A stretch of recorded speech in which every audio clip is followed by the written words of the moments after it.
पिछले के हाई के ऊपर गई और इसने हाई को टच नहीं किया। और उसके बाद नीचे वॉल्यूम में आप देखिए लगातार मार्केट ऊपर की ओर शिफ्ट हो रही थी और उस दौरान वॉल्यूम में लगातार गिरावट आ रही थी, है ना। इसका मतलब था कि आपका बाइंग का वॉल्यूम का डाइवर्जन लगा हुआ है, जिसकी वजह से मार्केट पलट करके नीचे वापस ज़रूर आएगी। ठीक, मार्केट ने इस लेवल को काटा, काटने के बाद क्या रिटेस्ट किया? नहीं। इस लेवल को काटा, क्या इसको रिटेस्ट किया? नहीं। मार्केट फिर ऊपर टॉप पर पहुंच गई। टॉप निकालने के बाद मार्केट ने यहाँ पे फंसाया और यहाँ पे आपका दिया इसने बॉस कैंडल, वो ट्रैप कैंडल का फॉर्मेट। ये रहा आपका ट्रैप कैंडल, देखिए जो हम लोग पढ़ते हैं। कौन सी? ये वाली देखिए, 2 ग्रीन आई, अच्छी बाइंग है, रेजिस्टेंस के ऊपर मार्केट ने वहाँ रोक दिया। यहाँ पे भी ट्रैप कैंडल आई थी जो मार्केट को उठा करके ऊपर काटने के बाद ऊपर ले गई, बॉडी के अंदर थी। हाँ, नीचे की तरफ काटा, नीचे की तरफ एंट्री कराई और उसका शार्प फॉल तेजी से आने लगा। यहाँ पे 2 बातें जो हम लोगों ने पुरानी पढ़ रखी हैं कि अगर मार्केट रीटेस्ट नहीं करता है तो सेकंड मीटिंग तक में वो वापस से बॉटम टेस्ट करेगा। ठीक, ये बात फॉलो हुई। दूसरी बात है कि डाइवर्जन के तहत अगर मार्केट कभी भी ऊपर चढ़ते हुए दिखाई दे या नीचे गिरते हुए दिखाई दे, तब भी उस केस में मार्केट बहुत तेज़ी से पलट जाएगा। इसी कारणवश था कि आपको 12 बजे के आसपास मार्केट शार्पली गिरते हुए दिखाई दी और अपने बॉटम को उसने मारा, जिसका जो आज इसकी ओपनिंग का लो था। इतना सिंपल सी बात इसमें थी। और जिस समय इसने डाइवर्जन मारा, अब यहाँ पे मार्केट लौटने का कारण क्या था, यहीं से ही क्यों लौट गई? इसका पीछे का लॉजिक ये था कि पिछली बार मार्केट को एक शार्प सेलिंग या एक लेवल कटा था जो काफ़ी दिनों का लेवल था। आप देख सकते हैं इस लेवल पर मार्केट लगातार कई दिनों तक यहाँ पर फंसी हुई थी, जिसको ये काट करके नीचे आई हुई थी और नए सेलर्स इसी कैंडल से एंट्री कर करके शार्पली मार्केट को नीचे ले करके गए थे। और दोबारा से आपको इसी मार्जिन कैंडल पे मार्केट जब आते हुए दिखाई दी, यहीं से मार्केट में दोबारा से फॉल आई और वो आज की फॉल थी। ये आप इसी को कहा जाता है बॉस कैंडल का इंट्रैक्शन। यहाँ से बॉस कैंडल की एंट्री होगी दोबारा से।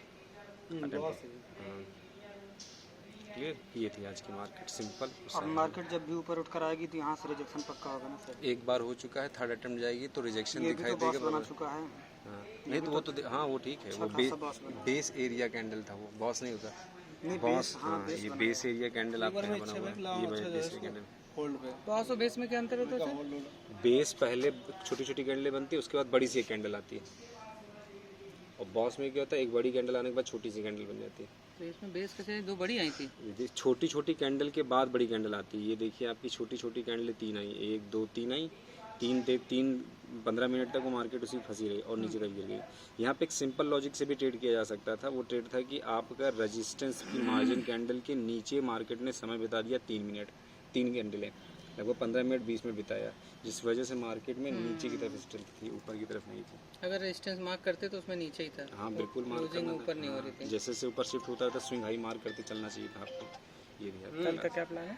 कल का प्लान ये रहेगा कि अगर मार्केट कहीं इस ओवर एरिया में कहीं खुलता है तो हमारा पहली कैंडल यहाँ तक आते हुए या इस लेवल तक आते हुए दिखाई देगा।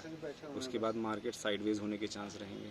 फिर मार्केट ने जैसे जब तक ये हाई नहीं निकालेगा तब तक हमारा मार्केट ऊपर की तरफ अभी शिफ्ट नहीं करना है। आखिरी में शार्प सेलिंग से पता चल रहा है कि मार्केट कल हमें एक सेल का सौदा और अच्छा देगा।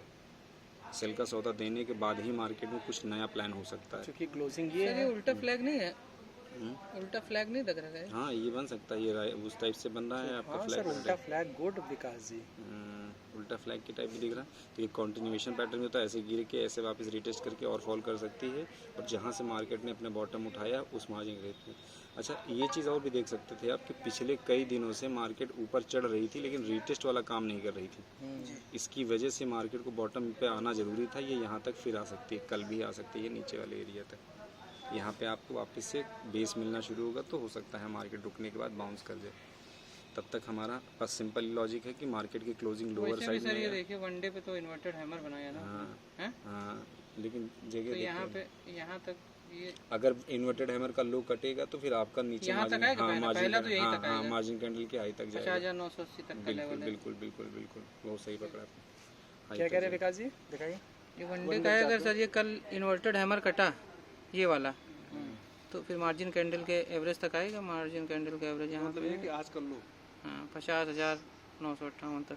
आज का लो कटने के बाद कल आपको फिर वो 300-400 पॉइंट। ये वनडे पे है कि इन्वर्टेड हैमर बना है ना, वनडे पे अगर इन्वर्टेड हैमर कटेगा तो नीचे आएगा, आपको है नीचे की तरफ 400 पॉइंट माल मिल जाएगा।